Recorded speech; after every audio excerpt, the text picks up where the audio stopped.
214 రోజు దేవుని యొక్క వాక్యాన్ని చదువుకుందాం. ఇర్మియా గ్రంథము 48వ అధ్యాయము. మోయాబును గూర్చినది. ఇశ్రాయేలు దేవుడగు యెహోవా ఈలాగు సెలవిచ్చుచున్నాడు. నెబోకు శ్రమ, అది పాడైపోవుచున్నది. కిర్యతాయిము పట్టబడినదై అవమానం నొందుచున్నది. ఎత్తైన కోట పడగొట్టబడినదై అవమానము నొందుచున్నది. ఇకను మోయాబునకు ప్రసిద్ధి ఉండదు. హెష్బోనులో వారు అది ఇకను జనము కాకపోవునట్లు దాని కొట్టివేదుము రండని చెప్పుకొనుచు దానికి కీడు చేయనుద్దేశించుచున్నారు. మద్మేనా, నీవును ఏమీయూ చేయలేకపోతివి. ఖడ్గము నిన్ను తరుముచున్నది. ఆలకించుడి, హొరొనాయిము నుండి రోదన ధ్వని వినబడుచున్నది. దోపుడు జరుగుచున్నది, మహాపజయము సంభవించుచున్నది. మోయాబు రాజ్యము లయమైపోయెను, దాని బిడ్డల రోదన ధ్వని వినబడుచున్నది. హొరొనయీము దిగుదలలో పరాజితుల రోదన ధ్వని వినబడుచున్నది. జనులు లూహీతునెక్కుచు ఏడ్చుచున్నారు, ఏడ్చుచు ఎక్కుచున్నారు. పారిపోవుడి, మీ ప్రాణములను దక్కించుకొనుడి. అరణ్యములోని అరుహ వృక్షము వలె ఉండుడి. నీవు నీ క్రియలను ఆశ్రయించితివి, నీ నిధులను నమ్ముకొంటివి. నీవును పట్టుకొనబడెదవు. కెమోషు దేవత చెరలోనికి పోవును. ఒకడు తప్పకుండా వాని యాజకులును అధిపతులును చెరలోనికి పోవుదురు. యెహోవా సెలవిచ్చునట్లు సంహారకుడు ప్రతి పట్టణం మీదికి వచ్చును. ఏ పట్టణమును తప్పించుకొనజాలదు. లోయ కూడా నశించును, మైదానము పాడైపోవును. మోయాబునకు రెక్కలు పెట్టుడి, అది వేగరముగా బయలుదేరిపోవలెను. నివాసి ఎవడునూ లేకుండా దాని పట్టణములు పాడగును. యెహోవా కార్యమును అశ్రద్ధగా చేయువాడు శాపగ్రస్తుడగునుగాక. రక్తము ఓడ్చకుండా ఖడ్గము దూయువాడు శాపగ్రస్తుడగునుగాక. మోయాబు తన బాల్యం నుండి నెమ్మది నొందెను. ఈ కుండలో నుండి ఆ కుండలోనికి కుమ్మరింపబడకుండా అది మడ్డి మీద నిలిచెను. అదెన్నడూనూ చెరలోనికి పోయినది కాదు. అందుచేత దాని సారము దానిలో నిలిచియున్నది. దాని వాసన ఎప్పటి వలెనే నిలుచుచున్నది. యెహోవా ఇలాగు సెలవిచ్చుచున్నాడు. రాగల దినములలో నేను దాని యొద్దకు కుమ్మరించు వారిని పంపెదను. వారు దాని కుమ్మరించి దాని పాత్రలను వెలితి చేసి వారి జాడీలను పగలగొట్టెదరు. ఇశ్రాయేలు వారు తామాశ్రయించిన బేతేలును బట్టి సిగ్గుపడినట్లు మోయాబీయులను కెమోషును బట్టి సిగ్గుపడుచున్నారు. మేము బలాఢ్యులమనియు యుద్ధశూరులమనియు మీరెట్లు చెప్పుకొందురు? మోయాబు పాడైపోవుచున్నది. శత్రువులు దాని పట్టణములలో చొరబడుచున్నారు. వారి యవ్వనులలో శ్రేష్ఠులు వదకుపోవుచున్నారు. సైన్యములకు అధిపతియగు యెహోవా అను పేరుగల రాజు సెలవిచ్చిన మాట ఇదే. మోయాబునకు సమూల నాశనము సమీపించుచున్నది. దానికి సంభవించు దుఃఖము త్వరపడి వచ్చుచున్నది. దాని చుట్టూనున్న మీరందరూ దానిని గూర్చి అంగలార్చుడి. దాని కీర్తిని గూర్చి వినని వారలారా అంగలార్చుడి. బలమైన రాజదండము, ప్రభావము గల రాజదండము విరిగిపోయేనే అని చెప్పుకొనుడి. దేబోనులో ఆసీనురాలై ఉండుదానా, మోయాబును పాడుచేసినవాడు నీ మీదికి వచ్చుచున్నాడు. నీ కోటలను నశింపజేయుచున్నాడు. నీ గొప్పతనము విడిచి దిగిరమ్ము. ఎండిన దేశములో కూర్చుండుము. అరోయేరు నివాసి, త్రోవలో నిలిచి కనిపెట్టుము. పారిపోవుచున్న వారి యొద్ద విచారించుము. తప్పించుకొని పోవుచున్న వారిని అడుగుము. ఏమి జరిగినదో వారి వలన తెలుసుకొనుము. మోయాబు పడగొట్టబడినదై అవమానం నొందియున్నది. గోల ఎత్తి కేకలు వేయుము. మోయాబు అపజయము నొందెను. అర్నోనులో ఈ సంగతి తెలియజెప్పుడి. మైదానంలోని దేశమునకు శిక్ష విధింపబడి ఉన్నది. హోలోనునకును యహాసునకును మేఫాతునకును దీబోనుకును నెబోకును బేత్ దిబ్లతాయిమునకును కిర్యతాయిమునకును బెత్గామూలునకును బేత్మెయోనునకును కెరీయోతునకును బొస్రాకును దూరమైనట్టియు సమీపమైనట్టియు మోయాబు దేశ పురములన్నిటికిని శిక్ష విధింపబడి ఉన్నది. మోయాబు శృంగము నరికివేయబడి ఉన్నది. దాని బాహువు విరోబడి ఉన్నది. యెహోవా వాక్కు ఇదే. మోయాబు యెహోవాకు విరోధముగా తన్ను తాను గొప్ప చేసుకొనును. దాని మత్తిళ్ళ జయుడి, మోయాబు తన వమనములో పొర్లుచున్నది, అది అపహాస్యమునొందును. ఇశ్రాయేలును నీవు అపహాస్యాస్పదముగా ఎంచలేదా? అతడు దొంగలకు జతగాడైనట్టుగా నీవు అతని గూర్చి పలుకున్నప్పుడెల్లా తల ఆడించుచూ వచ్చితివి. మోయాబు నివాసులారా, పట్టణములు విడువుడి. కొండపేటు సందులలో గూడు కట్టుకొను గువ్వల వలె కొండలో కాపురముండుడి. మోయాబీల గర్వమును గూర్చి వింటిమి, వారు బహు గర్వపోతులు. వారి అతిశయమును గూర్చియు, గర్వమును గూర్చియు, అహంకారమును గూర్చియు, పొగరును గూర్చియు మాకు సమాచారము వచ్చెను. వారి తామసమును వచించరాని వారి ప్రగల్భములను నాకు తెలిసేయున్నవి. చేయదగని క్రియలు వారు బహుగా చేయుచున్నారు. ఇదే యెహోవా వాక్కు. కాబట్టి మోయాబు నిమిత్తము నేను అంగలార్చుచున్నాను. మోయాబు అంతటినీ చూచి కేకలు వేయుచున్నాను. వారు కీర్హరేసు జనులు లేకపోయిరని మొరపెట్టుచున్నారు. సిబ్మా ద్రాక్షవల్లి యాజెరును గూర్చిన ఏడ్పును మించునట్లు నేను నిన్ను గూర్చి ఏడ్చుచున్నాను. నీ తీగెలు ఈ సముద్రమును దాటి వ్యాపించెను, అవి యాజెరు సముద్రము వరకు వ్యాపించెను. నీ వేసవికాల ఫలముల మీదను ద్రాక్షగెలల మీదను పాడుచేయవాడు పడెను. ఫలభరితమైన పొలంలో నుండియు మోయాబు దేశంలో నుండియు ఆనందమును సంతోషమును తొలగిపోయెను. ద్రాక్షగానుగులలో ద్రాక్షారసమును లేకుండా చేయుచున్నాను. జనులు సంతోషించుచు త్రొక్కరు, సంతోషము నిస్సంతోషమాయెను. నిమ్రీములో నీళ్లు సహితము ఎండిపోయెను. హెష్బోను మొదలుకొని ఏలాలే వరకును, యహసు వరకును, సోయరు మొదలుకొని హొరోనయీము వరకును, ఎగ్లత్షాలీషా వరకును జనులు కేకలు వేయుచున్నారు. ఉన్నత స్థలమున బలులు అర్పించు వారిని, దేవతలకు ధూపము వేయువారిని మోయాబులో లేకుండా చేసెను. ఇదే యెహోవా వాక్కు. వారు సంపాదించిన దానిలో శేషించినది నశించిపోయెను. మోయాబును గూర్చి నా గుండె పిల్లనగ్రోవి వలె నాదము చేయుచున్నది. కీర్హరేసు వారిని గూర్చి నా గుండె పిల్లనగ్రోవి వలె వాగుచున్నది. నిశ్చయముగా ప్రతి తల బోడియాయెను, ప్రతి గడ్డము గొరికింపబడెను. చేతులన్నిటి మీద నరుకులును, నడుముల మీద గోనెపట్టయునున్నవి. మోయాబు ఇంటి పైకప్పులన్నిటి మీదను దాని వీధులలోనూ అంగలార్పు వినబడుచున్నది. ఒకడు పనికిమాలిన ఘటమును పగులగొట్టునట్లు నేను మోయాబును పగలగొట్టుచున్నాను. ఇదే యెహోవా వాక్కు. అంగలార్చుడి, మోయాబు సమూల ధ్వంసమాయెను. మోయాబు, నీవు వెనుకకు తిరిగితివే, సిగ్గుపడుము. మోయాబు తన చుట్టూనున్న వారికందరికీ అపహాస్యాస్పదముగాను భయకారణముగాను ఉండును. యెహోవా సెలవిచ్చినదేమనగా, పక్షిరాజు ఎగురునట్లు ఎగిరి అది మోయాబు మీద తన రెక్కలను చాపుచున్నది. కోటలు పడగొట్టబడి ఉన్నవి, దుర్గములు పట్టబడి ఉన్నవి. ఆ దినమున మోయాబు సూరుల హృదయము ప్రసవించు స్త్రీ హృదయము వలె ఉండును. మోయాబు యెహోవా కంటే గొప్పవాడనని అతిశయపడగా అది జనము కాకుండా నిర్మూలమాయెను. మోయాబు నివాసి భయమును గుంటయు ఉరియు నీ మీదికి వచ్చియున్నవి. ఇదే యెహోవా వాక్కు. భయము తప్పించుకొనుటకై పారిపోవారు గుంటలో పడుదురు.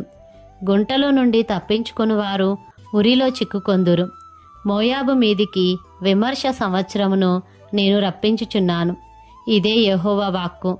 దేశ పరిత్యాగులగువారు బలహీనులై హెష్బోను నీడలో నిలిచియున్నారు. హెష్బోనులో నుండి అగ్నియు సీహోను మధ్య నుండి జ్వాలలను బయలుదేరి మోయాబు శిరస్సును సందడి చేయి వారి నడినెత్తిని కాల్చివేయుచున్నవి. మోయాబు, నీకు శ్రమ. కెమోషు జనులు నశించియున్నారు. నీ కుమారులు చెరపట్టబడిరి. చెరపట్టబడిన వారిలో నీ కుమార్తెలున్నారు. అయితే అంత్యదినములలో చెరపట్టబడిన మోయాబు వారిని నేను తిరిగి రప్పించెదను. ఇదే యెహోవా వాక్కు. ఇంతటితో మోయాబును గూర్చిన శిక్షావిధి ముగిసెను. ఇర్మియా గ్రంథము 49వ అధ్యాయము. అమ్మోనీలను గూర్చి యెహోవా ఇలాగూ సెలవిచ్చుచున్నాడు. ఇశ్రాయేలునకు కుమారులు లేరా? అతనికి వారసుడు లేకపోయినా? మల్కోము గాదును ఎందుకు స్వతంత్రించుకొనును? అతని ప్రజలు దాని పట్టణములలో ఎందుకు నివసింతురు? కాగా యెహోవా ఇలాగున సెలవిచ్చుచున్నాడు, రాగల దినములలో నేను అమ్మోనీయుల పట్టణమగు రబ్బా మీదికి వచ్చు యుద్ధము యొక్క ధ్వని వినబడజేసెదను. అది పాడుదిబ్బయగును, దాని ఉపపురములు అగ్నిచేత కాల్చబడును. దాని వారసులకు ఇశ్రాయేలీయులు వారసులగుదురని యెహోవా సెలవిచ్చుచున్నాడు. హెష్బోను అంగలార్చుము, హాయి పాడాయెను. మల్కోమును అతని యాజకులను అతని అధిపతులను చెరలోనికి పోవుచున్నారు. రబ్బా నివాసినులారా, కేకలు వేయుడి, గోనెపట్ట కట్టుకొనుడి. మీరు అంగలార్చి కంచెలలో ఇటు అటు తిరుగులాడుడి.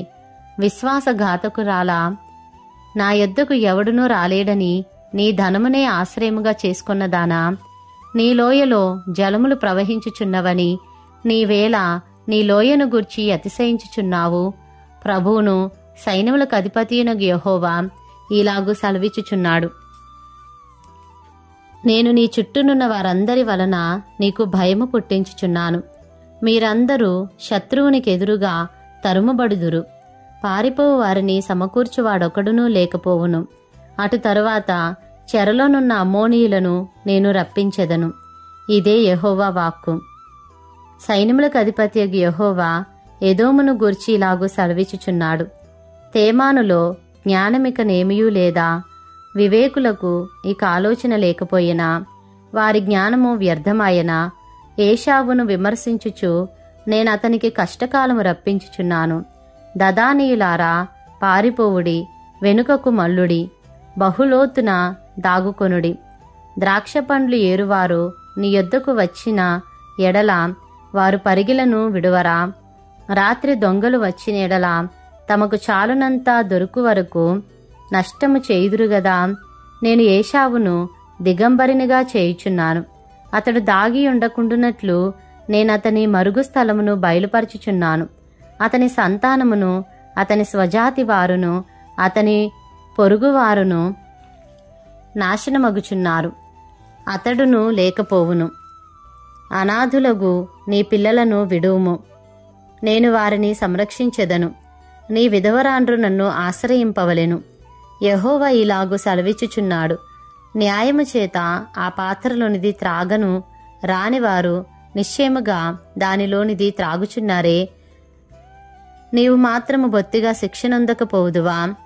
శిక్ష తప్పించుకొనక నీవు నిశ్చయముగా త్రాగుదువు. బొస్రా పాడుగాను, అపహాస్యాస్పదముగాను, ఎడారిగాను, శాపవచనముగాను ఉండుననియు, దాని పట్టణములన్నీయు ఎన్నటెన్నటికీ పాడుగా నుండుననియు నా తోడని ప్రమాణము చేసియున్నానని యెహోవా సెలవిచ్చుచున్నాడు. యెహోవా యొద్ద నుండి నాకు వర్తమానము వచ్చెను. జనముల యొద్దకు దూత పంపబడి ఉన్నాడు. కూడికొని ఆమె మీదికి రండి, యుద్ధమునకు లేచి రండి.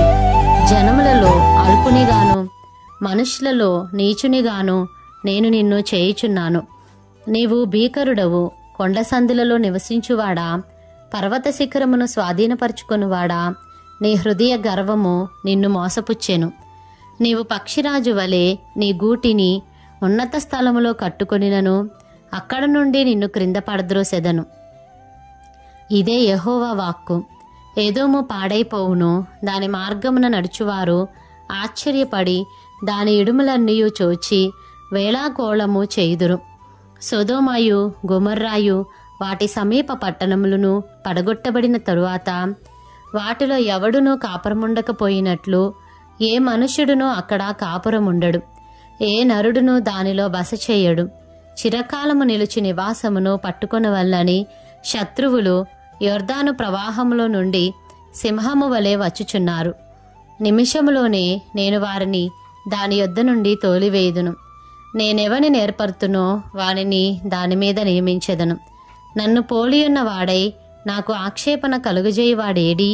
నన్ను ఎదిరింపగల కాపరి ఏడి? ఎదోమును గూర్చి యెహోవా చేసిన ఆలోచన వినుడి. తేమాను నివాసులను గూర్చి ఆయన ఉద్దేశించిన దాని వినుడి. నిశ్చయముగా మందలో అల్పులైన వారిని శత్రువులు లాగుదురు. నిశ్చయముగా వారి నివాస స్థలము వారిని బట్టి ఆశ్చర్యపడును. వారి పడుపోగా అఖండమైన ధ్వని పుట్టెను. భూమి దానికి దద్దరిల్లుచున్నది. అంగలార్పు, ఘోషయు, ఎర్ర సముద్రము దనుక వినబడెను. శత్రువు పక్షిరాజు వలె లేచి ఎగిరి బొస్రా మీద పడవలనని తన రెక్కలు విప్పుకొనుచున్నాడు. ఆ దినమున ఎదోము బలాఢ్యుల హృదయములు ప్రసవించు స్త్రీ హృదయము వలె ఉండును. దమస్కును గూర్చిన వాక్కు. హమాతును అర్పాదును దుర్వార్త విని సిగ్గుపడుచున్నవి. అవి పరవశములాయెను. సముద్రము మీద విచారము కలదు, దానికి నెమ్మది లేదు. దమస్కు బలహీనమాయెను, పారిపోవలనని అది వెనుక తీయుచున్నది. వణుకు దానిని పట్టెను, ప్రసవించు స్త్రీని పట్టునట్లు ప్రయాస వేదనలు దానిని పట్టెను. ప్రసిద్ధిగల పట్టణము బొత్తిగా విడవబడెను. నాకు ఆనందమునిచ్చు పట్టణము బొత్తిగా విడవబడెను. ఆమె యవ్వనులు ఆమె వీధులలో కూలుదురు. ఆ దినమున యోధులందరూ మౌనులైయుందురు. ఇదే సైన్యములకు అధిపతియగు యెహోవా వాక్కు. నేను దమస్కు ప్రాకారములో అగ్ని రాచబెట్టెదను, అది బెన్హదదు నగరులను కాల్చివేయును.